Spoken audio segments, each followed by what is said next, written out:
दोस्तों पिछले महीने ही बांग्लादेश के एक होटल के अंदर एक अमेरिकी नागरिक की मौत की खबर आती है। उस मरने वाले आदमी का नाम टेरेंस जैक्सन बताया जाता है। कुछ ही देर बाद पता लगता है कि वो आदमी अमेरिका की खुफिया एजेंसी CIA का आदमी था। वो अमेरिकी फर्स्ट स्पेशल फोर्सेस कमांड का कमांड इंस्पेक्टर जनरल था, जहां वो दुनिया भर के खास ऑपरेशन, एबनॉर्मल वॉर्स और इंटेलिजेंस मिशन चलाने वाली टीम का भी हिस्सा था। उसने 20 साल से ज्यादा टाइम तक अमेरिकी सेना में सर्विसेज दी थी और कई बार कॉम्बैट डिप्लॉयमेंट्स और टेम्पररी ड्यूटी असाइनमेंट्स भी करके आया था। वो स्पेशल मिसाइल, कॉम्प्लेक्स ऑपरेशन और सीक्रेट मिशन, नेशनल सिक्योरिटी और वॉर स्ट्रैटेजी में भी टॉप क्लास का आदमी हुआ करता था।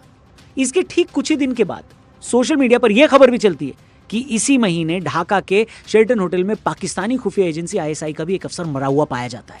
हालांकि इसके बारे में भी कोई पुख्ता जानकारी अभी तक मिली नहीं है, पर 2 सीक्रेट एजेंसी के 2 टॉप के अफसर एक ही देश में ऐसे मारे जाते हैं, ये कोई छोटी बात नहीं थी। लेकिन इसके बाद जो खबर चली उसने भारत सहित पूरे एशिया और दुनिया के पॉलिटिक्स के कान खड़े कर दिए।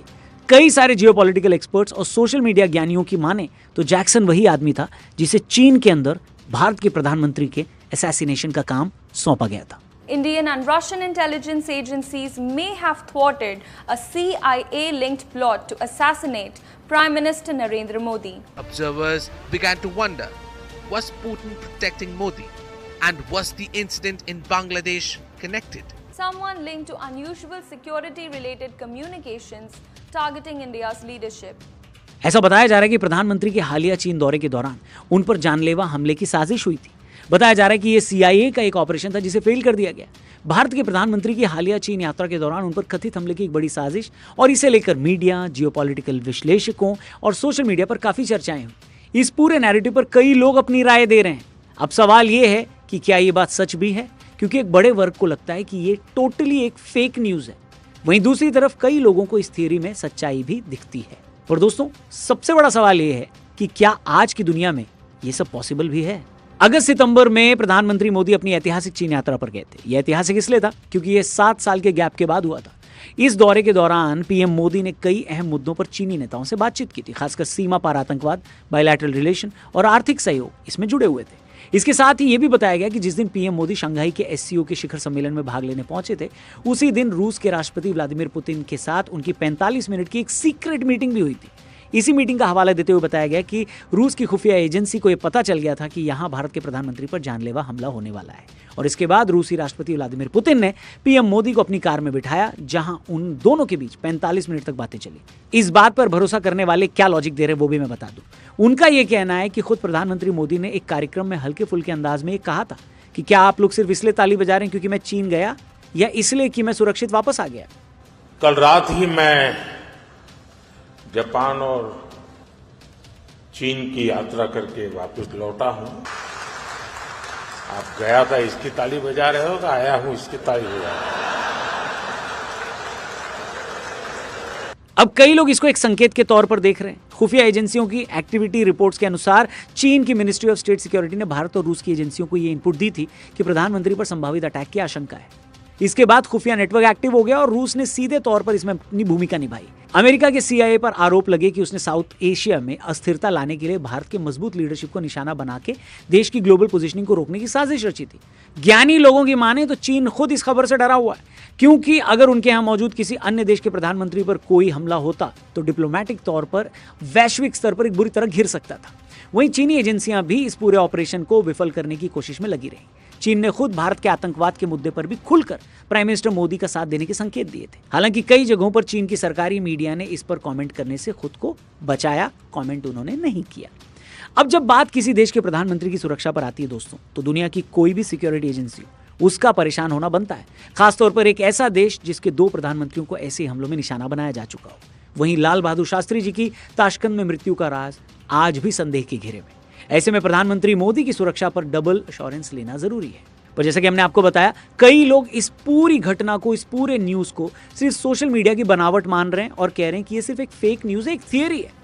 वहीं दूसरी तरफ लोगों का कहना है कि देश के प्रधानमंत्री नरेंद्र मोदी पर यह पहला जानलेवा हमला करने का अटेम्प्ट नहीं था। साल 2004 में आरोप लगे कि एक आतंकी ग्रुप ने नरेंद्र मोदी की हत्या की साजिश रची जब वो गुजरात के मुख्यमंत्री थे। इस केस में जांच एजेंसियों ने इस साजिश को नाकाम किया। गुजरात पुलिस ने एक एनकाउंटर में इशरत जहां के साथ उसके साथियों को भी मार गिराया। पुलिस और इंटेलिजेंस ब्यूरो के अनुसार इन चारों पर हत्या की साजिश का आरोप था। दावा किया गया कि ये सभी पाकिस्तान समर्थित आतंकी संगठन लश्कर-ए-तैयबा से जुड़े थे और वीआईपी काफिला पर हमला करने गए थे। इसके अलावा 2008 में अहमदाबाद सीरियल बम धमाकों का मुख्य टारगेट मोदी को ही बताया गया था। जितने भी धमाके हुए उसमें पुलिस और इंटेलिजेंस ग्रेड के कारण मोदी को कोई चोट नहीं आई। हालांकि घटना बेहद गंभीर थी। अहमदाबाद के व्यस्त बाजार, पब्लिक ट्रांसपोर्ट और 2 बड़े अस्पताल, एलजी व सिविल अस्पताल सहित कुल 21 जगह धमाके हुए, जिससे आम नागरिक, डॉक्टर और पुलिस सुरक्षाकर्मी भी चपेट में आए। इंडियन मुजाहिदीन ने हमलों की जिम्मेदारी ली, जहां जांच में पाया गया कि इन धमाकों की योजना सिमी के कट्टरपंथी सदस्यों ने पाकिस्तान और अंडरवर्ल्ड के नेटवर्क के सहयोग से तैयार की थी। पुलिस का कहना था कि 2002 के गुजरात दंगों के प्रतिशोध में हमलों को अंजाम दिया गया था और यहां भी टारगेट नरेंद्र मोदी ही थे। गुजरात पुलिस ने 19 दिनों के भीतर कई आरोपियों को गिरफ्तार किया। बाद में 82 आरोपियों के खिलाफ मुकदमा चला। 2022 में विशेष अदालत ने इस केस में 38 दोषियों को फांसी और 11 को आजीवन कारावास की सजा सुनाई, जो भारतीय न्यायिक इतिहास में एक साथ सबसे अधिक मौत की सजा का मामला बना। इसके अलावा दोस्तों, साल 2013 में प्रधानमंत्री पद के उम्मीदवार के तौर पर मोदी जब पटना की रैली कर रहे थे, तब पटना के गांधी मैदान में भी कई धमाके हुए, जिनमें 6 लोगों की मृत्यु हुई, कई घायल हुए। मोदी रैली में सुरक्षित रहे, लेकिन इसे असैसिनेशन अटेम्प्ट के रूप में ही दर्ज किया गया था। 2015 में मथुरा में मोदी की एक रैली से ठीक पहले व्हाट्सएप से धमकी भेजी गई कि प्रधानमंत्री की हत्या की जाएगी। पुलिस ने एक व्यक्ति को हिरासत में लिया था। 2018 के भीमा कोरेगांव में पुलिस ने दावा किया था कि माओवादी संगठनों द्वारा पीएम मोदी की हत्या की बड़ी साजिश रची जा रही थी। लेटर और डॉक्यूमेंट्स भी इकट्ठा किए गए, जिनसे साजिश की पुष्टि हुई। पिछले सालों में कई बार रोड शो, रैलीज या पब्लिक मूवमेंट के दौरान सुरक्षा में सेंध के भी मामले सामने आए, जैसे कि मोबाइल फेंकना, किसी व्यक्ति या समूह के पीएम मोदी के काफिले के पास पहुंच जाना या राज्य सरकार द्वारा सुरक्षा में लापरवाही बरतना, जैसे 2022 में पंजाब के अंदर देखा गया था, जहां मोदी का काफिला फ्लाईओवर पर रोक दिया गया था। देश के प्रधानमंत्री का काफिला 1 सेकंड के लिए भी बिना अनुमति के कहीं नहीं रुकता, लेकिन उस दिन एक पुल पर पीएम का काफिला 8 मिनट तक रुका रहा। पंजाब से जाते हुए पीएम मोदी ने उस समय के सीएम को एक संदेश भी भिजवाते हुए बोला था कि अपने मुख्यमंत्री जी को बोल देना कि उनका धन्यवाद कि मैं यहां से जिंदा जा रहा हूं। लेकिन अब फिर से ऐसी खबर आने के बाद आम जनता में इस बात का डाउट जरूर है कि क्या इस बार सीआईए ने फिर से अपने गंदे खेल करने शुरू कर दिए। अमेरिकी खुफिया एजेंसियां पूरे दुनिया में अपना एक मजबूत नेटवर्क रखती हैं। किसी भी देश की सुरक्षा में उनका खुफिया नेटवर्क बड़ी भूमिका निभाता है, लेकिन अमेरिका ने अपनी एजेंसीज को अपने सिक्योरिटी से ज्यादा अपने इंटरेस्ट को पूरा करने के लिए यूज किया हुआ है। पूरी दुनिया के देशों को पता है कि अमेरिका अपने सीआईए के द्वारा ग्लोबल लेवल पर एक रिजीम चेंज ऑपरेशन करवाता रहा है। इतिहास में ऐसे कई मामले सामने आए हैं। 1950 में ग्वाटेमाला के चुनाव में जब जैकोब आर्बेन्ज राष्ट्रपति के रूप में चुने गए, उसके बाद से ही सीआईए ने यहां अपना नेटवर्क फैला रखा था। 1954 में सीआईए ने ऑपरेशन पीबी सक्सेस के तहत उनकी सरकार गिराई। अमेरिकी कंपनियों, खासकर यूनाइटेड फ्रूट कंपनी के इकोनॉमिकल इंटरेस्ट संकट में थे, इसलिए उनके इंटरेस्ट को बचाने के लिए सीआईए ने मिलिट्री कू, इंफॉर्मेशन वॉर और फंडिंग खुद करवाई थी। ऐसे ही ईरान में प्रधानमंत्री मोहम्मद मोसादिक ने ऑयल इंडस्ट्री का नेशनलाइजेशन शुरू किया था। इससे ब्रिटेन और अमेरिका नाराज हो गए थे। सीआईए और ब्रिटिश MI6 ने ऑपरेशन एजैक्स के तहत मोसादिक को हटाया और शाह को सत्ता में स्थापित किया। बाद में खुद सीआईए ने 2013 में इस साजिश का खुलासा किया था। इन्हीं देशों की तरह सीआईए और अमेरिकी शासन ने अफ्रीकी नेता लुमुम्बा को भी थ्रेट घोषित कर उनकी हत्या की योजना बनाई और उसमें मदद की थी। इसके पीछे कोल्ड वॉर और पश्चिमी देशों के पॉलिटिकल और इकोनॉमिकल इंटरेस्ट थे। 1973 के चिली में तख्ता पलट का काम भी सीआईए द्वारा किया गया था, जहां चिली के राष्ट्रपति अलेंदे की चुनी हुई सरकार को हटाने के लिए सीआईए ने मिलीभगत की थी। देश के आर्थिक ढांचे को कमजोर करना, मीडिया को मैनेज करने के साथ मिलिट्री के अफसरों को रिश्वत देकर 1973 में तख्ता पलट को सक्सेसफुल बनाया गया। Dominion Republic, Indonesia, Syria, Cuba, Afghanistan, Ukraine और ऐसे तमाम देश हैं जहां सीआईए ने अपना ऑपरेशन चलाया और अभी भी चलाता है। उनकी हिस्ट्री को देखते हुए कहा जा सकता है कि ऐसा ही काम वो भारत में भी करने की कोशिश कर रहे होंगे। लेकिन फिर सवाल आता है कि क्या भारत के प्रधानमंत्री के साथ ऐसा करना पॉसिबल है? सबसे पहले तो जिसने भी खबर उठाई थी उनको यह समझने की जरूरत है कि आज के टाइम में सुरक्षा के मामले में भारत बहुत गहरी पैठ रखता है। खासकर साउथ एशिया के अंदर भारत की ताकत काफी ज्यादा है। कई लोगों का यह मानना है कि भले ही सीआईए की तरह भारत की खुफिया एजेंसी रॉ ग्लोबली इतनी पकड़ न रखती हो, लेकिन साउथ एशिया और खासकर बांग्लादेश, पाकिस्तान, भूटान, नेपाल, चाइना और अफगानिस्तान जैसे देशों के अंदर रॉ की ताकत काफी है।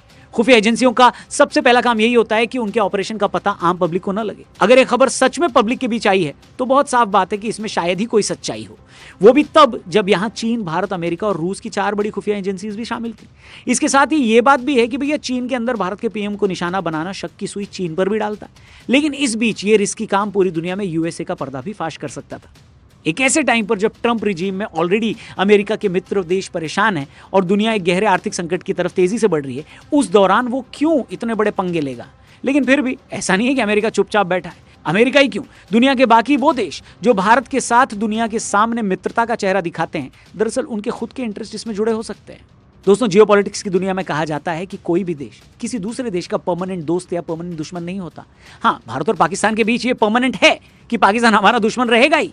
सबसे पहले तो हम उन गल्फ देशों की बात करते हैं जिनके साथ पिछले कुछ दिनों में हमारे रिलेशन काफी सुधरे हैं। सऊदी अरब और गल्फ के बाकी देशों से बाहरी क्रूड ऑयल खरीदता है, हम उनके सबसे बड़े बायर हैं। लेकिन इसके बावजूद पिछले कुछ सालों में भारत ने अपने ऑयल इंपोर्ट को बहुत डाइवर्स किया है। भारत रूस से ही नहीं बल्कि अमेरिका और बाकी देशों से भी ऑयल इंपोर्ट करता है।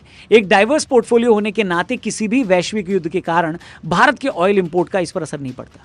लेकिन बीते 3 सालों में भारत दुनिया के सबसे ज्यादा बड़े क्रूड ऑयल एक्सपोर्टर के रूप में उभरा है। ये तब है जब हमारे पास खुद का अपना तेल नहीं है, लेकिन जो ऑयल रिफाइनरीज हमारे पास है वो हमारी ताकत बनकर उभरी है। ऐसे में सऊदी को भी इस बात से साफ परेशानी है।